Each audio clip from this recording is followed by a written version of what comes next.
Hi cuties, my name is Hanako Kozumi and this is the channel Nerdy Nekoma. Everything here is about Haikyuu chat stories and fanfic. Thanks for joining us today. If you like this video, please consider subscribing and leaving a like.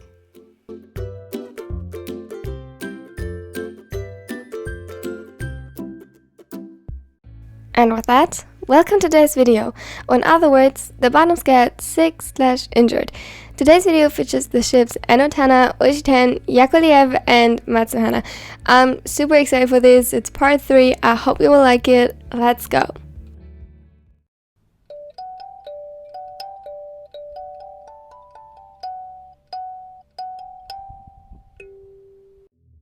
Oh, you want to repeat that? It was rare that Tanaka actually got involved in a fight, physically, that is. And even rarer that he wasn't the one who provoked it. It started pretty harmlessly, just an idiot trying to impress his idiot friends by making fun of seemingly weaker people, apparently EnnoTana in this case. It just so happened that Tanaka heard them and got into an argument. In the midst of EnnoTana's attempts to convince his boyfriend to just ignore them, one recognized him as the second year that cowardly ran away because the training was too hard, and hit right where it hurt. It took only one glimpse from Tanaka to see the pain in his eyes and react. He hit him straight in the face and was about to leave it at that as the situation escalated further. Now they were fighting 2 against 4, and it didn't quite help that Enno had close to no experience at all with this. He just tried to dodge their punches to the best of his abilities, in vain judging by the pain that suddenly spread through his jaw. He couldn't tell if they could win or not, and before a winner started to emerge, a teacher noticed the group and they all ran off in different directions, including him and Tanaka. God, he never would have thought he would find himself ever in such a situation. They were both breathing heavily, hiding in the club room and trying to catch their breath. Fuck. Tanaka laughed. The responsible EnnoTana involved in the fight. I really am a bad influence, ain't I? Yeah. He whined as the other laughed again. You were really cool out there, Chikara. Though I wish you would have left it to me. He pushed himself up off the ground with a groan and leaned over the future captain to inspect his injuries. Not a chance. I usually don't agree with you fighting, but those were absolute morons. I wouldn't have started it, but I wouldn't leave you alone with them either. Tanaka gently traced the slight bruise in his jaw, just blooming into existence. Thank you. I'll get you some ice. And don't you dare listen to a word he said. Enno laughed. He wouldn't. Why waste the thought on that when Tanaka was right here to chase them away again? One chance. You have one chance to explain what happened. Daichi looked at them sternly. A dark shadow seemed to cover his face, and EnnoTana gulped. Damn it.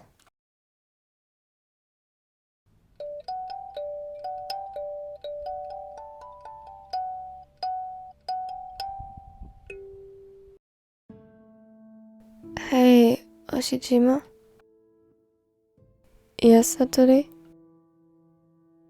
Oshijima just finished his morning run when Tendo called.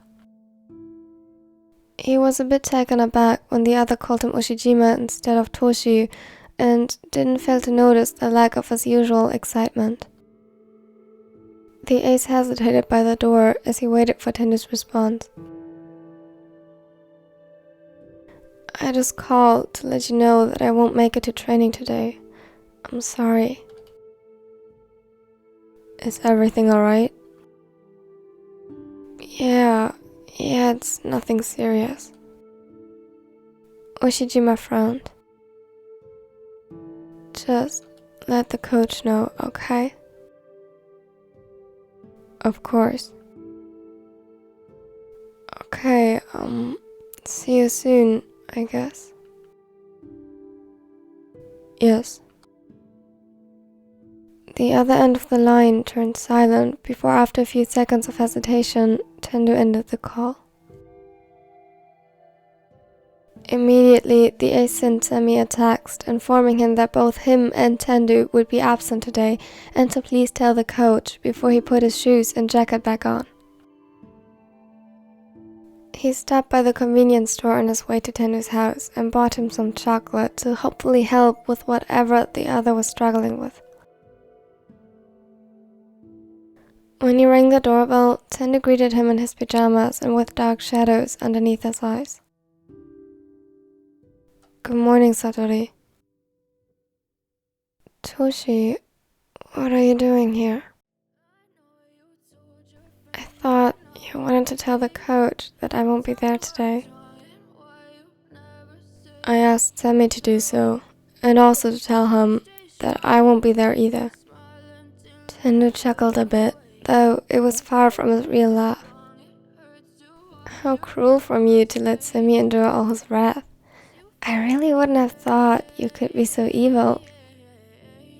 Ushijima's concerned frown increased as he saw how the other avoided eye contact and leaned onto the door frame for support. You are not feeling okay. I guess you could say that. Well, if you're already skipping training for me, why don't you come in? He gestured for the aides to follow him inside. Would that make you feel better? A sad smile spread on his face. Always, miracle boy. I bought you chocolate. Thank you, but I'm not hungry right now. He let himself fall down onto the couch while Ushijima placed his bag aside and took the seat next to him. Immediately, the middle blocker searched for his touch and placed his head in Ushiwaka's lap as the other started to play with his hair. He knew this already, even though he wished he didn't. He didn't really understand it, and the best Tendu could explain it was that sometimes his thoughts would get really loud and messy.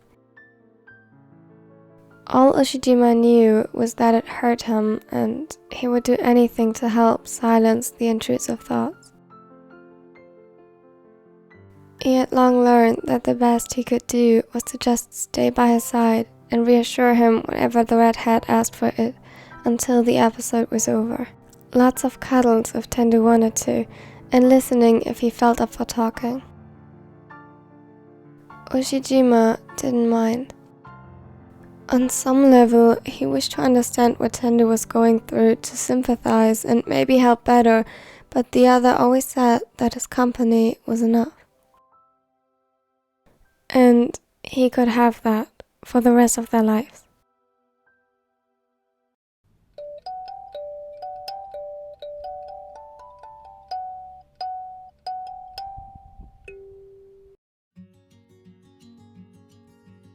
Hey, Mori! The libero flinched and glared daggers at him. Kuro's laugh echoed through the gym and Yamamoto joined him. You're not supposed to call me that while training. He directed his attention to the idiots laughing their butts off and at least managed to shut up the ace while Kuro still snickered shamelessly. I'm sorry, I just wanted to ask if you are okay. Of course I am. Why wouldn't I be? Nia frowned. Something about Yaku was off. His eyes were glossy, and he couldn't tell if the red on his cheeks was the result of him blushing or if it was from exhaustion. Logically, the latter didn't really make sense, since the training hadn't even really started yet. But He could have sworn it had been there even before he became the center of attention. Before Liev could ask any more questions, the first match started. He played with Haikyuu and Kuro on one side, while Kimma and Yamamoto were on the other team. It appeared to be a relatively balanced match. It would have been completely balanced if it wasn't for Haikyuu, who was performing astonishingly bad today. He was panting and pushed himself further out of frustration. It helped for a while until... Haikyuu, that's yours. Got it. He sprinted forward and dived for the ball. Sadly, 1 second too early. He missed, and the ball landed on the ground right before his hand. Damn it. Don't worry, you will get the next one. But Haikyuu remained silent. Normally, he would be back on his feet already. In volleyball, keeping the time you need to get back into position as short as possible was crucial, as a libero more than anything. Mori? He waited for the lecture that never came. Slowly but surely, everyone noticed that something was wrong. Liev was the first to jump into action and kneel down beside him. Mori! The smaller was breathing heavily, his eyes closed and body limp. Kuro carefully checked his temperature. He seems to be running a fever. I think it's best if you wait until he wakes up and then bring him home. He must be sick. Liev nodded seriously and gently lifted Haikyuu into his arms. Before they even made it from the court, the other blinked up at him, confused. Liev? Hey. What happened? He struggled a little in the taller's grip until he noticed the others staring at them and instinctively tried to hide against his chest. You fainted while diving for the ball. It really scared me. I'm sorry. The silver-haired grabbed both of their things with one hand and stuffed them into their backpacks before putting them back on his shoulder, all while not letting Haikyuu down once. The other had to admit it was impressive. As soon as he gathered everything, he shifted Haikyuu into a more comfortable position once more and made their way home. Hey, what do you think you're doing? He panicked as they left the building. Bringing you home? Liev, it's embarrassing. Let me down. He sighed. You sure? Yes. Now let me down. God damn it.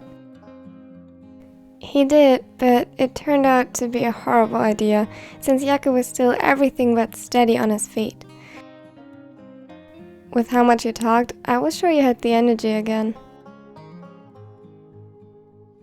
Shut up. A few more steps and he admitted defeat, allowing Liev to give him a piggyback ride. When they reached Liev's home, the taller all but spoiled him. They were cuddling when he broke the silence. Why didn't you say anything earlier? He shrugged his shoulders. Didn't think it would be this bad. Liev placed a gentle kiss on his neck, acknowledging with worry how warm he felt. Please be more careful next time, okay? Okay. He yawned tiredly and snuggled closer to Liev.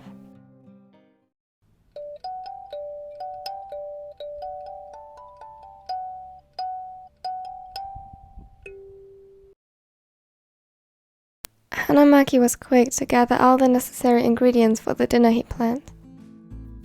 His hands trembled a little as he unsuccessfully tried to ignore the nervousness twisting his stomach into knot. Matsun would come over later for a movie date. So far so normal. The only thing different this time was Maki's poor attempt at cooking. He wanted to make today special for their actual, real 6-month anniversary, and that thought scared him more than the prospect of cooking. The latter was just a matter of how well he followed the recipe and a tiny bit of luck. Okay, a huge amount of luck, but that was beside the point. The point was that he had no idea if Matsukawa would appreciate this kind of romantic gesture. Their relationship had always been different from those of others, and he truly didn't mind confusing others by acting all lovey-dovey all of a sudden, when usually it was hard to tell if they were dating or not. It was always funny. However, neither of them were known for their communication skills, which could easily be proven by the way they got together, and it left Hanamaki wondering every now and then where to draw the line. He tried to concentrate on now, boiling hot disaster in front of him as his gaze fell on the carrots beside the stove.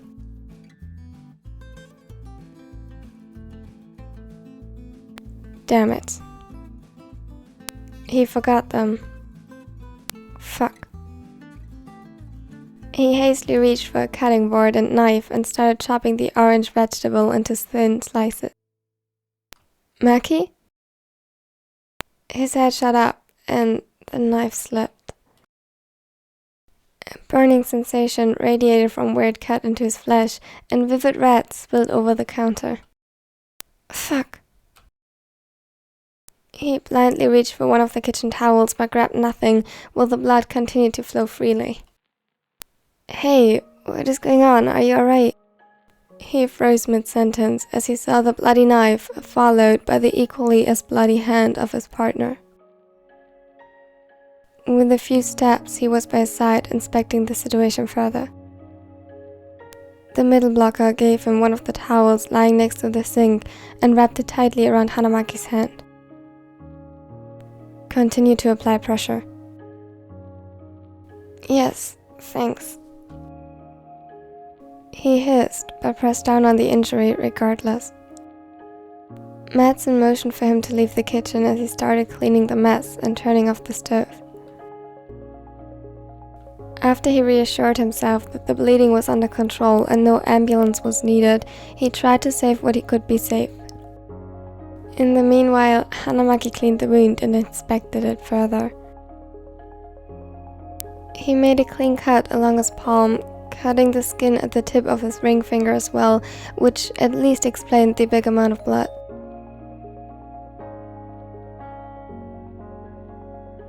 He wrapped it to the best of his abilities with the bandages from his first aid kit, which apparently wasn't good enough because Matsun fixed it the second he checked on him again. Hanamaki huffed, which earned him a soft chuckle. Noted. In the future, I will have to be the cook for the two of us. Maki powdered and Matsun leaned down to place a gentle kiss on the newly applied bandages, making him blush. So, what was all this about? I wanted to make something special for our anniversary. The unofficial one. He nodded. I know it's cheesy and stupid. I somehow don't mind cheesy if it's you. Hanamaki laughed. Now that was cheesy. Matsun laughed too. Do you mind? No. He pulled him in for a sweet yet quickly intensifying kiss before Matsun gently separated them. Come on, I saved as much as I could. He kissed the corners of his mouth. We wouldn't want your sacrifice to be worthless. He chuckled as the blush on Hanamaki's cheeks darkened.